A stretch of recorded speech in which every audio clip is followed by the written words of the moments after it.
Nous te prions. Je te prie, Père. Fais-nous du bien par ta parole. Fais-nous du bien par ta présence. Fais-nous du bien, Père. Au nom de Jésus. Avec le Saint-Esprit. Est-ce qu'on peut acclamer le Seigneur Dieu de gloire?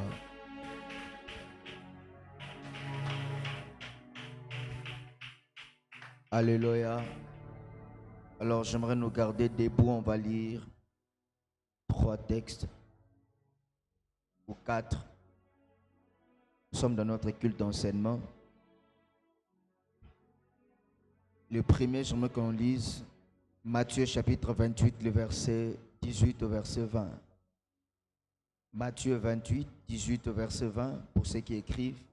Actes des Apôtres, chapitre 1er. On va lire le verset 4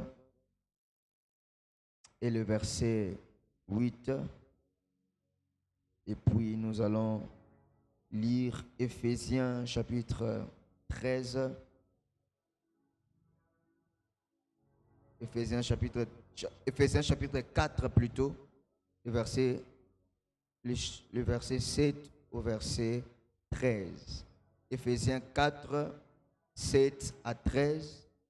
Genèse 45, 22 à 28. Pour ceux qui écrivent, je réitère. Matthieu chapitre 28, le verset 18 au verset 20. Actes chapitre 1er, 4 à 8. Éphésiens 4, 7 à 13.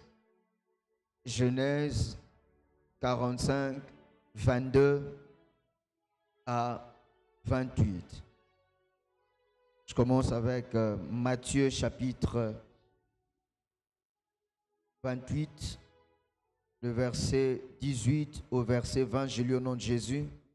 La Bible déclare: Jésus s'étant approché, leur parla ainsi: tout pouvoir m'a été donné dans le ciel, sur la terre.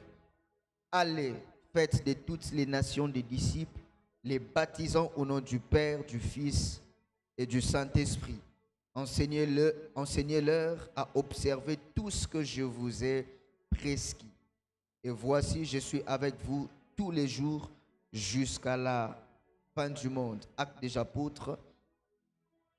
Actes des Apôtres, je crois que nous connaissons déjà ces versets. On va lire le verset 1er au verset 8. La Bible déclare: Théophile, j'ai parlé dans mon premier livre de tout ce que Jésus a commencé de faire et d'enseigner. Dès les commencements jusqu'au jour, il fut enlevé au ciel après avoir donné ses ordres par le Saint-Esprit aux apôtres qu'il avait choisis.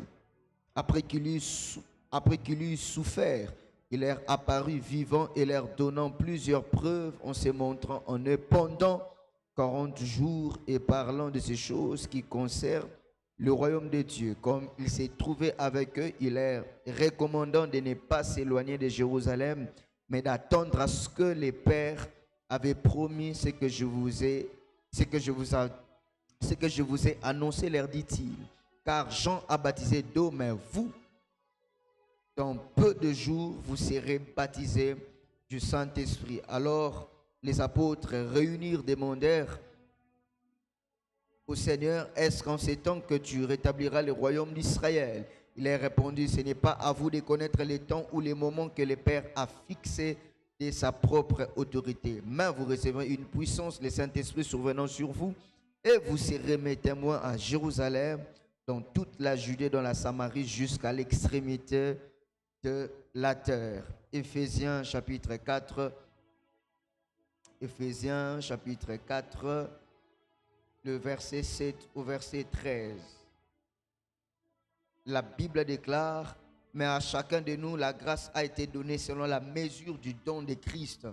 C'est pourquoi il est dit, étant monté en haut, il a menant des captifs et il a fait des dons aux hommes.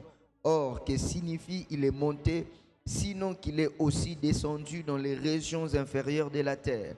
Celui qui est descendu, c'est le même qui est monté au-dessus de tout le cieux, afin afin de remplir toutes choses.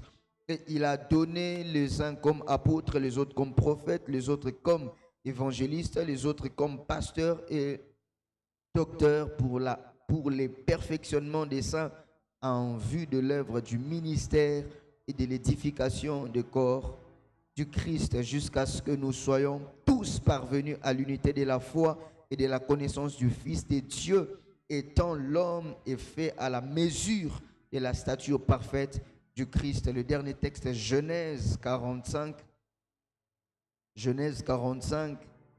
verset 28, verset 22, verset 28. La Bible déclare: il leur donna à tous des vêtements de rechange, et il donna à Benjamin 300 cycles d'argent et 20 vêtements de rechange. Il renvoya à son père Diane, chargé de ce qu'il avait des meilleurs en Égypte, et 10 années chargées de blé et de pain et de vivres pour son père pendant le voyage. Puis il congédia à ses frères qu'ils partirent, et il leur dit: ne vous querellez pas en chemin. Ils remontèrent de l'Égypte et ils arrivèrent dans le pays de Canaan auprès de Jacob, leur père. Et ils lui dirent: Joseph vit encore, et même c'est lui qui gouverne tous ces pays d'Égypte. Mais le cœur de Jacob resta froid parce qu'il ne croyait pas. Ils rapportèrent toutes les paroles que Joseph leur avait dites, et il vit les chars que Joseph avait envoyés pour le transporter. C'est alors que l'esprit de Jacob, leur père, s'est ranima. Israël dit: c'est assez. Joseph, mon fils, vit encore. J'irai et je le verrai avant que je meure. Parole du Seigneur. Alléluia. Est-ce qu'on peut acclamer la parole de Dieu? Amen. Nous bénissons les Seigneurs qui nous prêtent vie d'être là au milieu de nous ce soir. Et nous disons un grand merci à Dieu pour la vie de nos parents spirituels qui nous suivent certainement en ligne, pour cette marque de confiance et l'amour qu'il renouvelle à notre modeste personne. Est-ce que l'Église, on peut bénir le Seigneur pour la vie de papa et maman? Amen. Et du jour au lendemain, de peu à peu, lorsque je vois maintenant les appels ou les messages du secrétariat, je crois que je ne dois plus commencer à répondre. Donc la sœur Tania a toujours, pour moi, je peux dire, des mauvaises informations. Donc elle t'appelle, c'est juste pour t'annoncer un programme brusque. Amen. Et je l'ai dit, elle est là maintenant. Je disais, de temps en temps, quand je vois maintenant son message ou ses appels, je crois que l'esprit du frère Plamedi doit m'animer et ne plus répondre aux appels. Amen. Hein? Oh, donne-moi un bon amen. Et ce soir, j'aimerais nous partager sur un thème que nous serons en train d'aborder tout au long de ces mois, où encore de merveilleuses personnes passeront pour nous bénir sur ce grand thème, où nous sommes en train toujours de parler sur la maturité, mais pour ces mois, nous sommes en train de mettre l'accent sur l'évangélisation. Amen. C'est vraiment un culte d'enseignement. J'aimerais vraiment parler calmement pour que l'on puisse noter. Mais avant de commencer mon message, j'aimerais donner 3 affirmations sur mon message de ce soir. La première affirmation, j'aimerais que nous puissions noter, c'est que la vie est faite des choses moins importantes. La vie est faite des choses moins importantes. Deuxième affirmation, la vie est faite des choses importantes. Et la troisième affirmation sur la vie, c'est que la vie, elle est faite de choses aussi très importantes. Vous devez comprendre qu'au sujet de la vie, il y a de ces choses. La vie est faite des choses moins importantes. La vie est faite des choses importantes. Et la vie est faite aussi des choses très importantes. c'est que le degré d'importance est lié à la nécessité qu'ont certaines choses par rapport aux autres. Alléluia. Le degré d'importance est lié à la nécessité qu'ont certaines choses par rapport aux autres. Dans le temps et dans l'espace, il y a des choses qui sont importantes dans le temps, mais qui ne le sont pas dans l'éternité. Il y a de ces choses qui sont importantes maintenant, qui ne le seront pas dans l'éternité. Marc chapitre 8, le verset 36, la Bible dit: et que sert-il un homme de gagner tout le monde s'il perdait son âme? Cela veut dire qu'il y a de ces choses qui sont bonnes, qui sont importantes dans le temps, mais qui ne le seront pas dans l'éternité. Alléluia. Il ne sert à rien à un homme de courir derrière les biens matériels en négligeant sa communion avec Dieu. Il est aberrant pour un homme de courir derrière les choses qui sont périssables et tuer sa relation avec Dieu.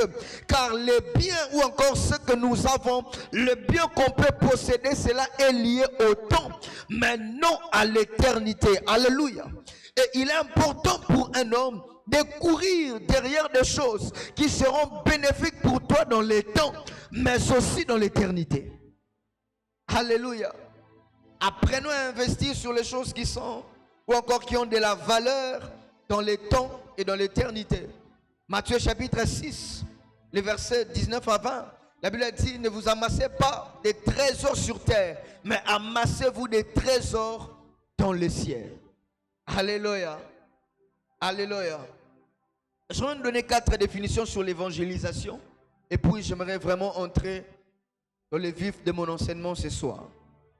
La première définition que j'aimerais que nous puissions noter sur l'évangélisation, c'est que l'évangélisation, c'est annoncer la bonne nouvelle du salut en Jésus-Christ. L'évangélisation, c'est annoncer la bonne nouvelle du salut en Jésus-Christ. Parce que le mot évangélisation vient de son origine de évangéliser. Évangéliser vient du mot grec qui veut dire évangéliso. Évangéliso qui signifie tout simplement annoncer la bonne nouvelle. Donc quand on parle de l'évangélisation, quand on parle de l'évangéliser, la première des choses qu'on doit retenir, c'est annoncer la bonne nouvelle. Alléluia. Luc chapitre 4, le verset 43, la Bible dit: mais il leur dit, il faut aussi que j'annonce la bonne nouvelle du royaume de Dieu. En d'autres termes, il faut aussi que j'évangélise, je parle de Jésus, j'annonce les saluts en Christ. L'évangélisation commence par la proclamation claire de l'œuvre de Christ. Quand on parle de l'œuvre de Christ, on voit sa mort, sa résurrection et son salut. Alléluia. Je vais poser des bases sur ce thème. L'évangélisation commence par la proclamation claire de l'œuvre de Christ par sa mort, sa résurrection et son salut. À chaque fois qu'on parle de l'évangélisation, à chaque fois qu'on doit parler de la bonne nouvelle du Christ commence d'abord par sa mort, par sa résurrection et son salut. Alléluia. Deuxième définition de l'évangélisation. Évangélisation ou évangéliser, c'est obéir à un ordre divin. Évangéliser ou évangélisation, c'est obéir à un ordre divin. Ce n'est pas une option, mais une mission confiée à chaque croyant. L'évangélisation ou évangéliser n'est pas une option pour les croyants. Cela n'est pas une option pour nous les chrétiens. Mais cela est une mission confiée. C'est un ordre divin. Voilà pourquoi dans le texte de Matthieu chapitre 28 que nous avons lu, la Bible déclare: allez et faites de toutes les nations des disciples. Ce que Jésus ne nous donne pas une option à faire, mais Jésus nous donne un ordre, un mandat. C'est un ordre divin que tout croyant, que tout chrétien doit aller et faire des nations des disciples. Alléluia. Marc chapitre 16, le verset 15, le Bible dit: allez par tout le monde et prêchez la bonne nouvelle à toute la création. L'évangélisation est un acte d'obéissance à Christ. C'est lui qui néglige l'évangélisation. C'est lui qui néglige cet ordre divin est en train de désobéir à la volonté de Dieu, ou encore est en train de désobéir à l'ordre que Dieu a donné aux croyants. La personne qui néglige l'évangélisation, la personne qui néglige cet ordre divin que Dieu a donné, il est en train de désobéir à l'ordre divin. Alléluia. L'évangélisation, c'est un acte d'obéissance à Jésus. À chaque fois que tu obéis à cet ordre, ou encore à chaque fois que tu te mets à accomplir ce texte de Matthieu 28, 19, dis-toi que tu es en train d'obéir d'abord à l'ordre de Dieu. Tu n'obéis pas au responsable de ton département. Tu n'obéis pas au programme établi à l'église. Mais tu es d'abord en train d'obéir à l'ordre divin. Cet ordre qui nous dit: allons et faites de toutes les nations des disciples. Alléluia. Troisième définition. Évangélisation ou évangéliser, c'est un acte d'un témoin personnel de Jésus. C'est un être ou évangéliser, c'est un être ou être témoin personnel de Jésus. J'aimerais reformuler cela. Évangéliser, c'est être témoin personnel de Jésus. Ce n'est pas seulement prêcher, c'est aussi témoigner ce que Jésus a fait dans ta vie. L'évangélisation, c'est être témoin personnel de Jésus. Apôtre Kilungu, évangéliser, c'est être témoin personnel de Jésus-Christ. Ce n'est pas seulement prêcher la bonne nouvelle, ce n'est pas seulement se tenir du haut de l'estrade, parler de Jésus, parler de ses mystères, mais c'est témoigner de ce que Jésus a fait dans ta vie. À chaque fois que tu parles de la transformation du Christ dans ta vie, cela aussi, ou encore fait partie de l'évangélisation. Alléluia. Alléluia. Acte chapitre 1er, le verset 8, la Bible dit: vous recevrez une puissance, le Saint-Esprit survenant sur vous, et vous serez mes témoins. Alléluia. Jusqu'aux extrémités de la terre. Ce que la conséquence de la manifestation de l'Esprit dans la vie des croyants, c'était d'abord qu'ils puissent être des témoins du Christ. C'était qu'ils puissent témoigner d'abord les œuvres du Christ dans leur vie. La puissance de l'évangélisation ne se manifeste pas sur base de ce que nous disons de Dieu. Mais la puissance de l'évangélisation se manifeste sur ce qu'on a vécu de l'impact de Christ dans notre vie. Alléluia. Jean chapitre 4 verset 39, la Bible dit: plusieurs Samaritains crurent à cause du témoignage de la femme. Nous connaissons tous l'histoire lorsque Jésus s'est rendu à Samarie. C'est que Jésus n'a pas prêché toute la Samarie, mais à cause d'une seule personne. Ce que la renommée de cette personne, la renommée du Christ, s'est répandue dans la Samarie. Pourquoi? Parce que cette femme a vécu une transformation, et cette transformation l'a poussé à aller témoigner ce que Christ a fait dans sa vie. Voilà, ici j'aimerais ouvrir une parenthèse pour dire à une personne qui argumente sa faiblesse dans l'évangélisation, pour dire que je n'ai pas assez de versets. Frère, soeur, si tu n'as pas assez de versets, tu as suffisamment ton témoignage pour évangéliser quelqu'un. Est-ce que je parle à quelqu'un? Cette femme n'avait pas de versets, Cette femme n'avait rien vu de Dieu. Mais le jour où Christ s'est manifesté dans sa vie, elle s'est dit, parce que cet homme a fait dans ma vie, elle est allée raconter les œuvres du Christ dans sa vie. J'ai envie de dire à quelqu'un, là où des versets sera limité, ton témoignage fait transformer une vie. Amen. Un témoignage authentique peut toucher un cœur plus qu'un long discours. Un témoignage authentique peut toucher une âme plus qu'un discours, plus qu'un long discours. Frères, sœurs, par moments, Dieu ne passera pas seulement par le long discours que nous pouvons faire, mais Dieu peut passer, ne fût-ce que par ton témoignage. Le témoignage où tu trouves que c'est minime. Est-ce que ma conversion peut, l'histoire de ma conversion peut toucher quelqu'un? Frères, sœurs, derrière les témoignages se cache une puissance.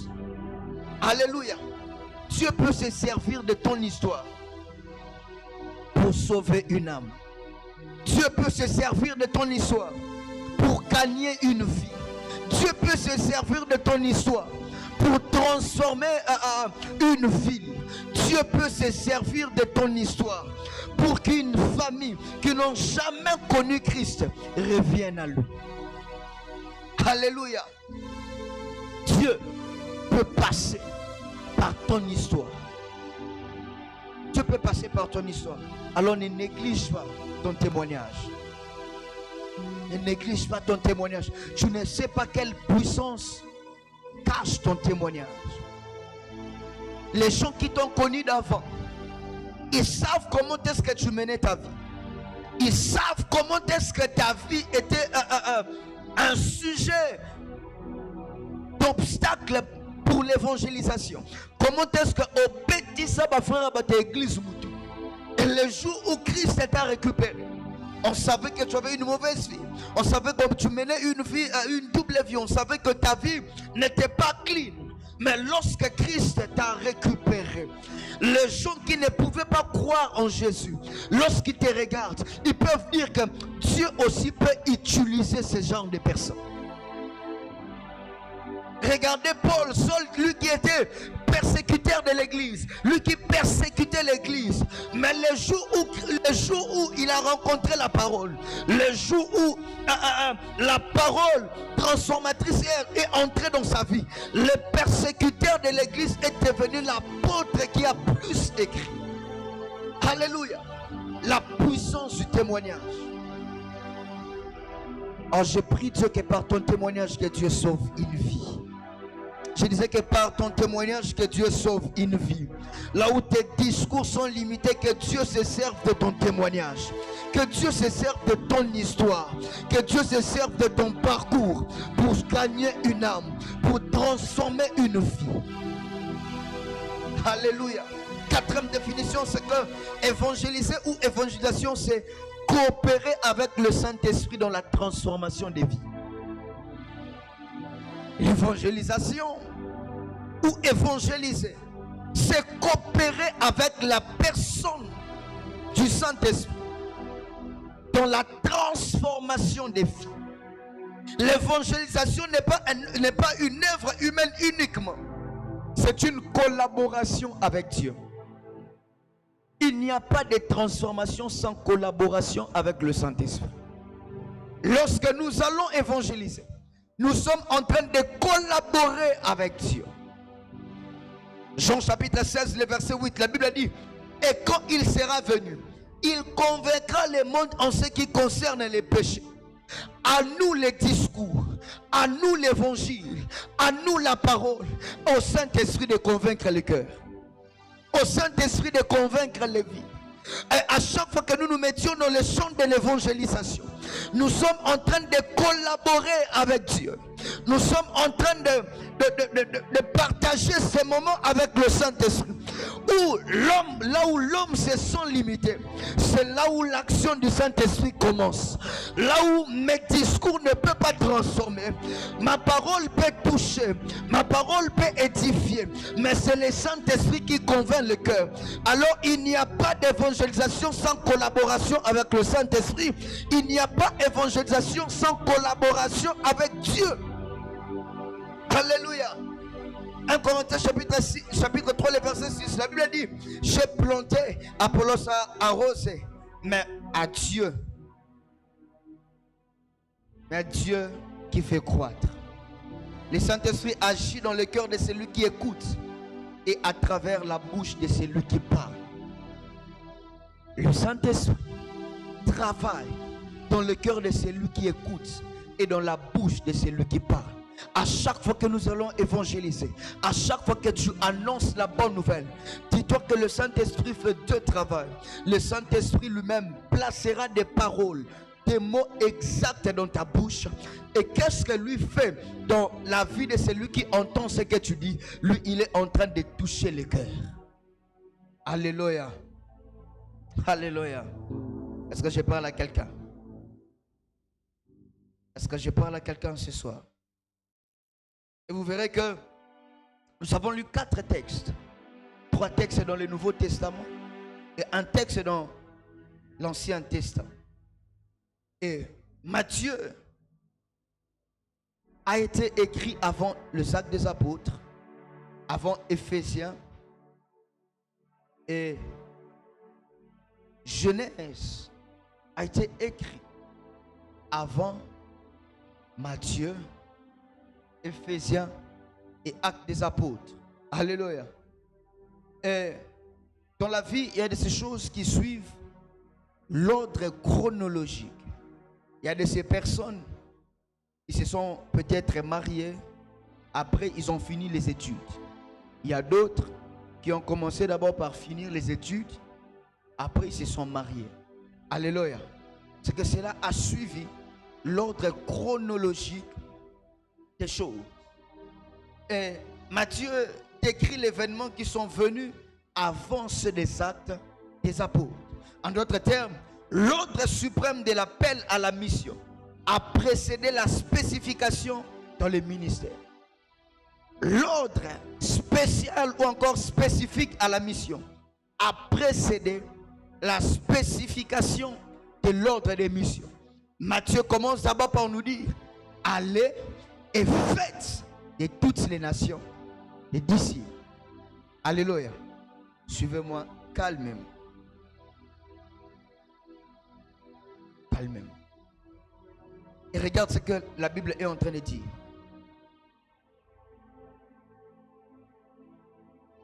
Dans Matthieu 28, le verset 19.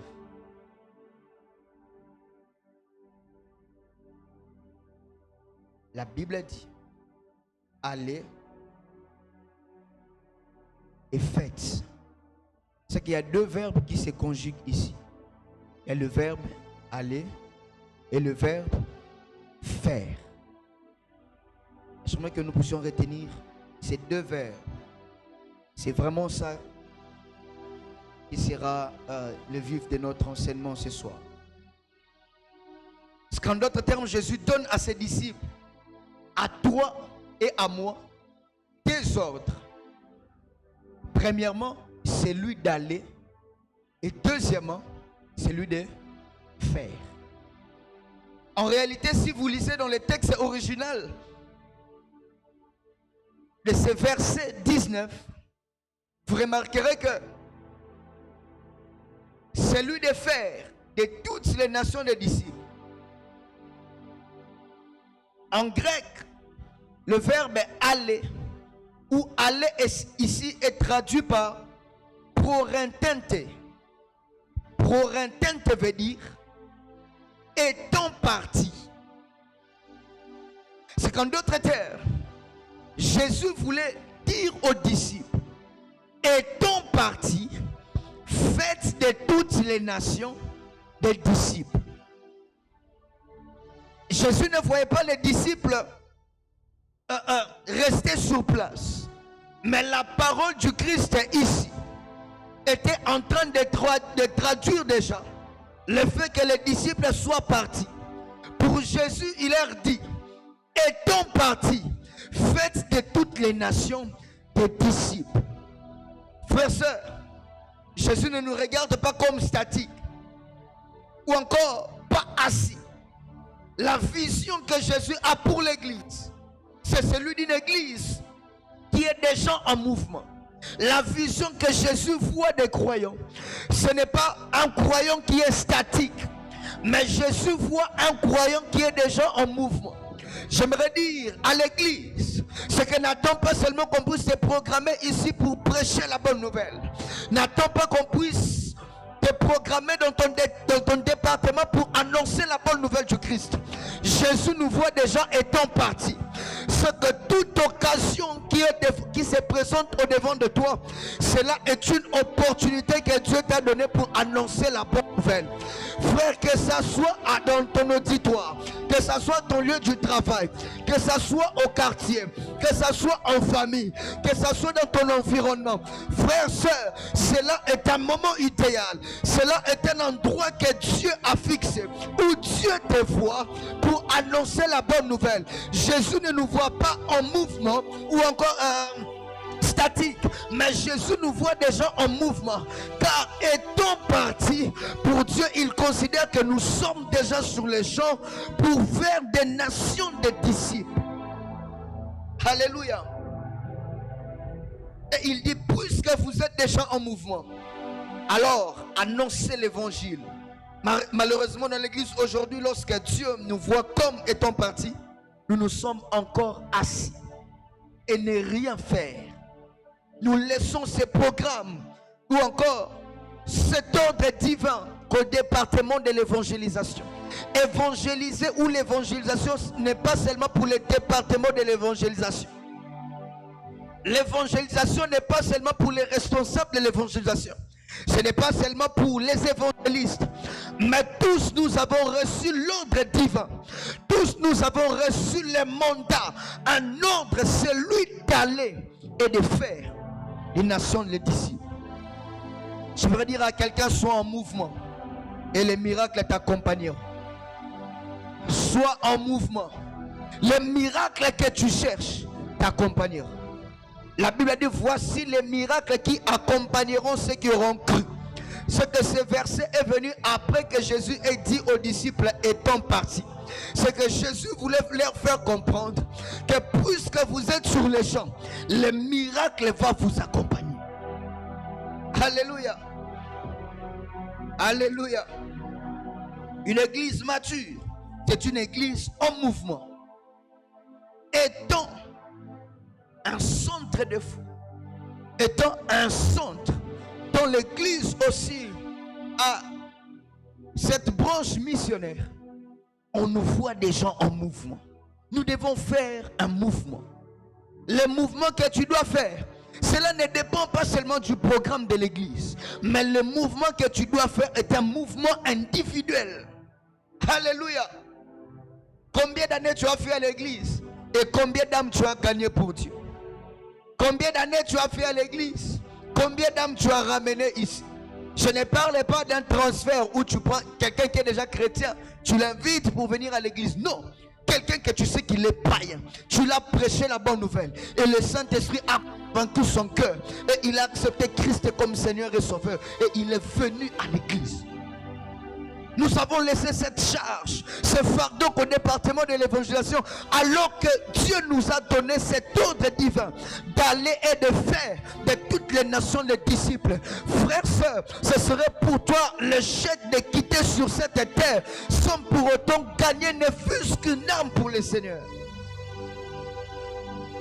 Le 31 décembre de l'année passée, nous étions tous ici. Certainement, tu as crié, l'année 2025 sera l'année 2. Tu t'es fixé des objectifs que avant la deuxième moitié de l'année, je vais gagner 15 âmes pour le Seigneur. Mais depuis que l'année a commencé, combien d'âmes as-tu gagné? Réponds dans ton cœur. Pourquoi? Parce que tu as laissé ces fardeaux au département de l'évangélisation. Tu as laissé ces fardeaux au cordon hier, à la sœur Jolie. Tu t'es dit, même comme il y a mobilisation de l'église, tu ne viens pas. Pourquoi tu dis pas? Pourquoi? Parce que tu te dis que cette charge, c'est pour le département de l'évangélisation. Or, le texte que nous avons lu de Matthieu chapitre 28, tous nous avons reçu l'ordre divin. Je nous ai dit ici, évangéliser, c'est un ordre divin. Celui qui désobéit ou encore celui qui ne respecte pas cet ordre divin est en train de désobéir à l'ordre de Dieu. Parce que Dieu nous voit déjà étant partis. Alléluia. N'attends pas que les pasteurs puissent te programmer pour prêcher sur la bonne nouvelle. Tu n'as pas besoin de faire ça.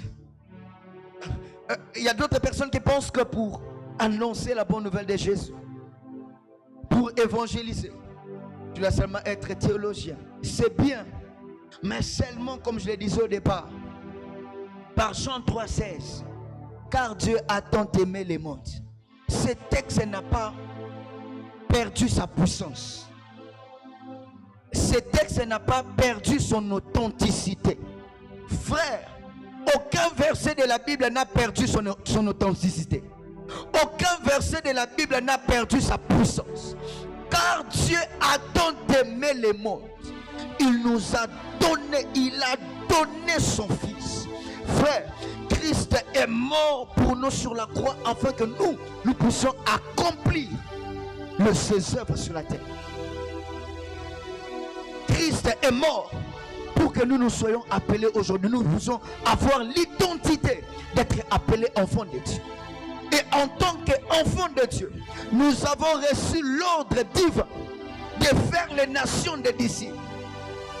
De faire des nations des disciples. Il y a des endroits où l'évangile n'est pas arrivé. Il y a des endroits où la bonne nouvelle n'est pas arrivée. Il y a des endroits où il n'y a personne qui peut prêcher la bonne nouvelle. Frère, lorsque tu te retrouves dans des genres de milieux, ce sont des moments idéaux pour toi de proclamer la bonne nouvelle de Christ. Seulement les Jean 3,16 que tu connais, ça a tellement de puissance pour transformer une vie. Alléluia. Est-ce que je parle à quelqu'un ce soir? Étant parti, Jésus dit à ses disciples de partir et de faire. Mais quelques jours après, il leur recommande d'attendre, de ne pas s'éloigner, afin que l'Esprit descende sur eux. Faudrait-il pour eux de partir, d'aller et de faire, ou d'attendre d'abord? Pourquoi encore attendre? Jésus voulait leur faire enseigner que la mission n'a pas d'impact sans équipement. En définissant l'évangélisation, je nous ai dit, évangéliser, c'est collaborer avec la personne du Saint-Esprit. Or, il n'y a pas de mission sans équipement. À chaque fois que Dieu veut t'envoyer en mission, à chaque fois que Dieu te voit partir, Dieu t'équipe d'abord, afin que tu sois efficace dans la mission qui t'a consigne. Alléluia. Alléluia. Avant d'aller de faire, tu devez être équipé pour que votre travail soit impactant et laisse des traces. Il n'y a pas de mission sans équipement. Il n'y a pas de mission sans équipement. Et parlons de l'équipement. Tu devez savoir qu'il y a eu une différence. On nous a tellement prêché ici, même lorsque les pères parlent du Saint-Esprit, il en a tellement parlé. Le Saint-Esprit en nous et le Saint-Esprit sur nous. Le Saint-Esprit en nous, c'est la dimension du salut. Lorsque nous recevons Christ Jésus, le Saint-Esprit habite en nous. Mais le Saint-Esprit sur nous, c'est lorsque le Saint-Esprit collabore avec l'homme, manifeste ses œuvres dans la vie de l'homme. C'est lorsque la main invisible de Dieu devient visible par l'homme. Alléluia. Étant partis, faites de toutes les nations les disciples. Faites de toutes les nations les disciples. Lorsque le Saint-Esprit vient sur nous, tu annonces la bonne nouvelle. La Bible dit dans Luc chapitre 4 verset 18, l'Esprit du Seigneur est sur moi parce qu'il m'a oint pour annoncer la bonne nouvelle aux pauvres, de proclamer une année de grâce, de libérer les captifs. C'est que le Saint-Esprit sur nous ne vient pas d'abord pour les péquites, pour quoi que ce soit, mais le Saint-Esprit sur nous vient d'abord pour proclamer la bonne nouvelle. Alléluia. Le Saint-Esprit vient d'abord pour que l'homme soit capable de proclamer la bonne nouvelle. De proclamer la bonne nouvelle. Et regarde ce qui se passe. Dans le cadre de la mission ou dans l'évangélisation, l'Esprit fait 4 choses. 2 choses dans le point initial et 2 choses dans le point final. Dans le point initial, la première des choses qu'il fait, il équipe. Acte chapitre 1, le verset 8 que nous avons lu. Lorsque le Saint-Esprit vient, dans le point initial, le Saint-Esprit équipe d'abord. Il équipe d'abord.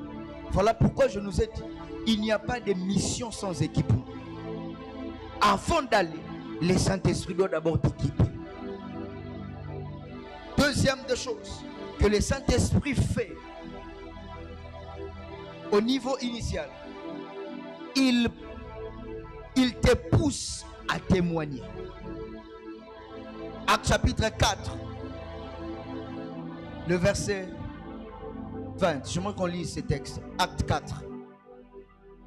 Acte 4, 20. Regarde ce que la Bible dit. Car nous ne pouvons pas ne pas parler de ce que nous avons vu et entendu. Après que lorsque l'Esprit est venu, lorsque l'Esprit est descendu sur les apôtres ont dit, nous ne pouvons pas ne pas parler de ce que nous avons vu et entendu. C'est que lorsque le Saint-Esprit ou lorsque Christ t'envoie, c'est qu'il fait en sorte que tu deviens témoin de ce que tu as entendu et de ce que tu as vu.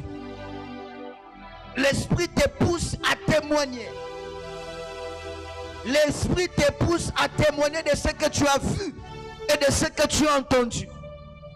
Je connais un homme, l'évangéliste Thierry Ndoudi. Lorsque tu lis ses posts sur Facebook, dans son église, tu vois que le protocole, peut-être il était aveugle, Dieu l'a guéri, il est devenu protocole. Tu vois un chantre, elle était peut-être morte, Dieu l'a ressuscité et elle est venue à l'église, elle commence à servir. Qu'est-ce qui pousse à cet homme de servir avec dévouement? Qu'est-ce qui poussera à cet homme de se donner à fond dans l'œuvre de Dieu? C'est à cause de ce qu'il a entendu. C'est à cause de ce qu'il a vu. Voilà pourquoi j'ai dit, les choses que l'Esprit de Dieu fait dans la vie de la personne qu'il envoie. Premièrement, il t'équipe. Deuxièmement, il te pousse à témoigner. Il n'y a pas d'évangélisation sans témoignage. Ce que tu annonces, c'est ce que tu as entendu. Ce que tu annonces, c'est ce que tu as vu. Ce que tu annonces, c'est ce que tu as vu Dieu faire. C'est ce que tu as vu Dieu faire par ses serviteurs ou encore par toi. Cela te pousse à témoigner du Christ. Des choses dans le point final, au niveau du récepteur, ou encore au niveau de celui vers qui on est envoyé. Premièrement, j'ai tantôt parlé de ça. Le Saint-Esprit, qu'est-ce qu'il fait? Il convainc du péché. Jean chapitre 16, le verset 8. La Bible dit, il convaincra le monde en ce qui concerne le péché. Lorsque le Seigneur t'envoie, le Seigneur lui-même prendra les soins de convaincre. Ce n'est pas l'homme qui convainc, mais c'est le Saint-Esprit qui convainc. À nous d'annoncer l'évangile, à Dieu de convaincre le cœur. À nous d'annoncer la bonne nouvelle, au Saint-Esprit de convaincre le cœur. Alléluia. Deuxième des choses, il crée en lui les dispositions pour accepter ce qui lui est apporté. Le Saint-Esprit lui-même, il crée à la personne à qui nous annonçons la bonne nouvelle la disposition pour accepter ce qui lui est apporté. Acte chapitre 16, le verset 14. La Bible dit, le Seigneur ouvrit le cœur de Lydie. Ce n'est pas l'homme qui ouvre le cœur pour que tu puisses accepter ce que l'on dit, mais le Saint-Esprit lui-même t'ouvrira le cœur il créera les dispositions pour accepter, pour pousser à la personne qui entend ce que tu dis, d'accepter la parole de Dieu, d'accepter l'évangile qui lui est annoncé, d'accepter la bonne nouvelle du Christ qui lui est apportée. Frères, sœurs, ce n'est pas à toi de pousser alors d'accepter Christ parfois. Non, c'est Dieu qui crée les dispositions pour que la personne à qui on annonce la bonne nouvelle accepte la parole qu'on lui apporte. Alléluia. La Bible dit, le Seigneur ouvrit le cœur de Lydie pour entendre la parole. C'est le Seigneur qui crée les dispositions.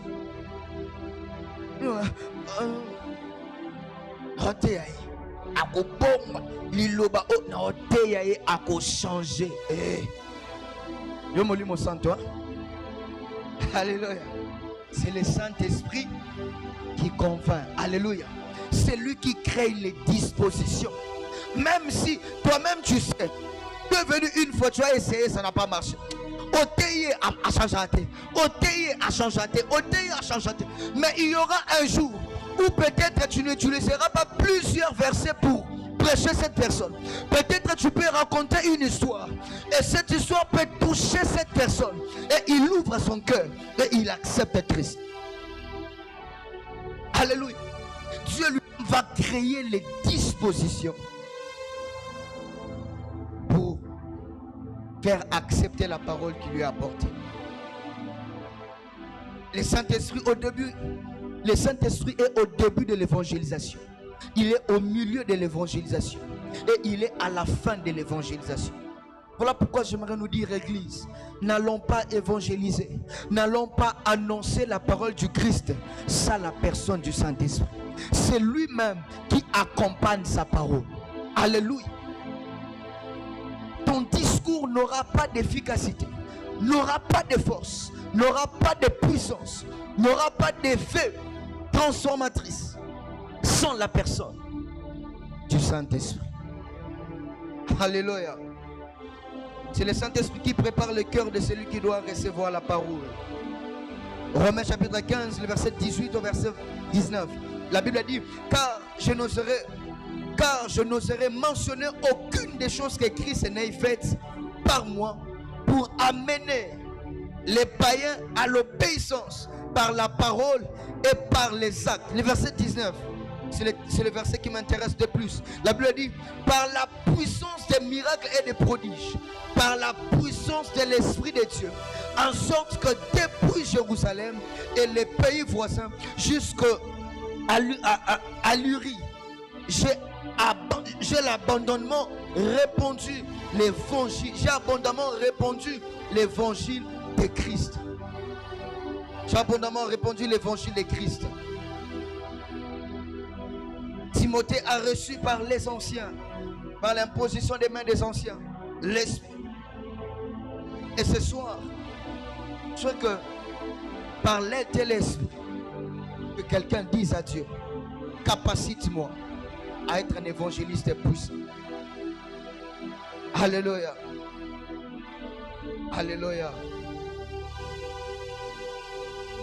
Je vais chuter ici pour conclure par 4 choses sur le profil de celui qui est envoyé. 4 choses par le profil d'un évangéliste, d'une personne à qui Dieu envoie. Le premier profil, c'est que c'est celui à qui Jésus s'est révélé. Celui à qui Jésus envoie, c'est celui à qui Jésus s'est révélé. Tu ne peux pas aller annoncer ou parler de la personne à qui il ne s'est jamais révélé dans ta vie. Les disciples avaient le courage d'annoncer Christ parce que Christ s'était révélé dans leur vie. De qui tu es en train d'annoncer? De qui parles-tu? De qui tu es en train de présenter? Tu ne peux pas présenter une personne dont il ne s'est jamais révélé dans ta vie. Tu auras plus d'arguments, Tu auras plus d'assurance sur ce que tu annonces lorsque tu sais que la personne que j'annonce s'est déjà révélée dans ma vie. Est-ce que je parle à quelqu'un? Tu devras d'abord rencontrer le Seigneur avant d'être missionnaire de Jésus. Tu ne peux pas aller présenter Christ sans pour autant faire une rencontre personnelle avec Jésus. Tu ne peux pas aller parler de Jésus, évangéliser, annoncer la bonne nouvelle si tu n'as jamais fait une rencontre personnelle avec Jésus. J'ai peur que ces jours-là tu sois comme les fils de Séva, où tu annonces la bonne nouvelle au démon.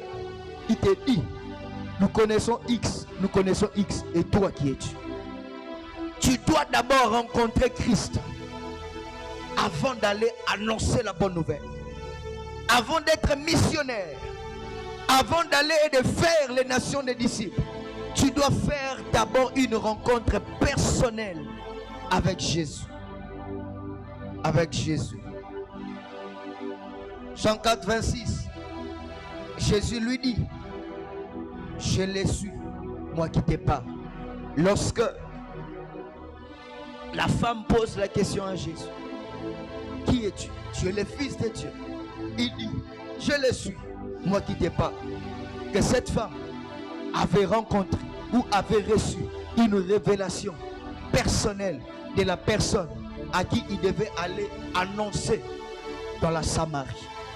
Tu ne peux pas aller parler de Jésus. Tu ne peux pas aller annoncer la bonne nouvelle sans pour autant faire une rencontre personnelle ou avoir une révélation personnelle avec la personne de Jésus. Deuxièmement, j'aimerais chuter ici faute du temps. C'est que Christ tu devras avoir un message à annoncer. Tout celui dont Jésus envoie, Dieu lui donne toujours un message à annoncer. Tout celui que Christ envoie dans la mission, Christ te donnera un message d'annoncer au peuple. Car lorsque Christ se révèle à nous, il met en nous un message à annoncer. Genèse 45, le verset 9. Regarde ce que la Bible dit.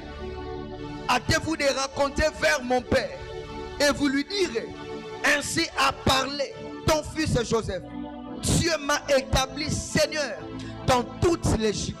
C'est que lorsque Dieu t'envoie, Dieu te donnera un message. Dieu t'annoncera quelque chose, tu dois aller annoncer là où tu pars. Dieu te donnera un message à annoncer au peuple de Dieu.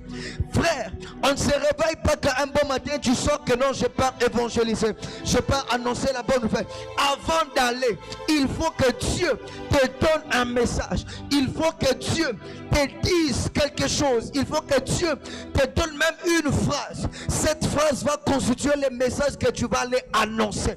Peut-être Dieu te dira que je suis le Dieu amour. Et ce jour-là, Dieu veut que tu annonces l'amour de Dieu. Alléluia. Alléluia. Ceci me rappelle une fois, je crois qu'en G2 ou G1, je revenais de l'université. Je disais que je devais prêcher dans le bus. Et pour que j'étais dans l'auditoire, il y avait le film de Un prince à New York qui m'est revenu en esprit. Qui me revenait. Et ce jour-là, le Seigneur m'a enseigné autrement pour l'amour de Dieu partant de ces films.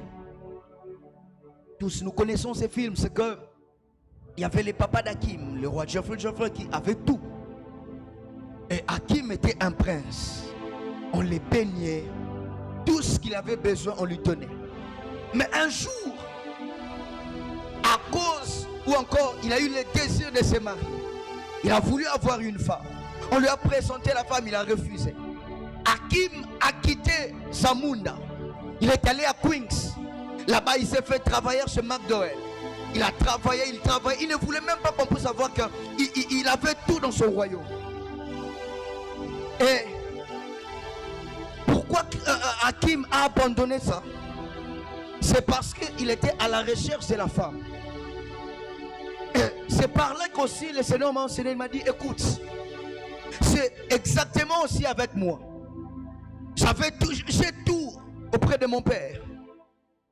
Mais à cause de l'amour, à cause de la femme, je me suis décidé de porter la chair, de descendre sur la terre, de s'humilier. Comme Achille, il était rejeté chez McDonald's. On ne le prenait que pour un travailleur. Mais moi, c'est lorsque je suis venu sur terre, les gens m'ont rejeté. Je suis venu chez les siens m'ont point reçu. Ils m'ont rejeté. On a même craché sur moi. Mais tout ça, j'étais à la recherche d'une épouse. J'étais à la recherche de l'épouse. Et cette épouse, c'est toi. Et j'ai compris que derrière tout ce que l'on peut voir, derrière tout ce qu'on peut regarder, Dieu peut te donner un message qui sera peut-être à la base de la bonne nouvelle que tu devais annoncer. Et ce jour-là, lorsque je me suis levé dans le bus, j'ai commencé à relater cette histoire. Et j'ai fait ce lien avec l'histoire d'Achille et l'histoire de l'humanité. J'ai vu des gens dans le bus, comment est-ce qu'ils étaient même en train de pleurer. Quelqu'un touché. Arrivé à l'époque, j'étais en train d'aller chez un ami vers Érosion. J'arrive dans mon arrêt. À l'époque, boulevard, magasin, c'était 500 francs. J'ai pris 10 000. J'ai donné au receveur. J'ai dit, je paye pour des personnes qui seront promptes ou encore qui n'ont pas encore payé. Je suis descendu. Et ce jour-là, quand je suis descendu, les gens ont acclamé. Il y avait quelques frères aussi qui sont descendus, m'ont posé la question, tu pries où? Ce message m'a tellement touché. Et j'ai compris que à chaque fois que Dieu veut t'envoyer, où tu dois annoncer une bonne nouvelle, ou encore la bonne nouvelle du Christ, Dieu te donnera un message. Dieu te donnera un message. Et ce soir, le Seigneur m'envoie nous dire, il est temps que nous puissions rentrer. Il est temps que nous puissions partir. Dieu nous voit déjà partir. La Bible dit, étant partis, faites de toutes les nations le disciple. Frères, sœurs, la maturité n'est pas seulement laisser la charge aux évangélistes. La maturité dans la vie chrétienne, c'est lorsque tu t'appropries d'autres versets. C'est lorsque tu prends la responsabilité, où tu annonces la bonne nouvelle de Christ. Non pas seulement parce qu'il y a un programme à l'église, mais parce que tu veux obéir à l'ordre divin. Que Dieu bénisse sa parole.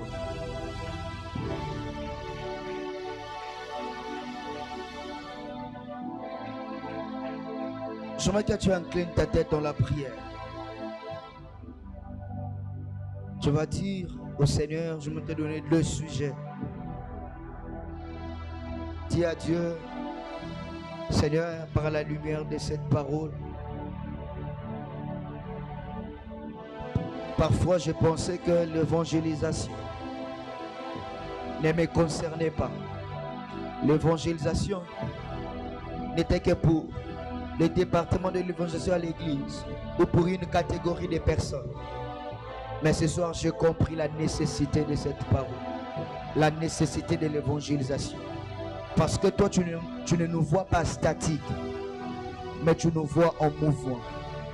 J'aimerais que tu dises à Dieu, Seigneur, j'aimerais qu'en ce mois que je vais prendre la responsabilité de partout où j'irai, d'annoncer la bonne nouvelle, de parler de toi, d'obéir à l'ordre divin, celui de faire les nations des disciples. Est-ce que tu peux parler au Seigneur ce soir?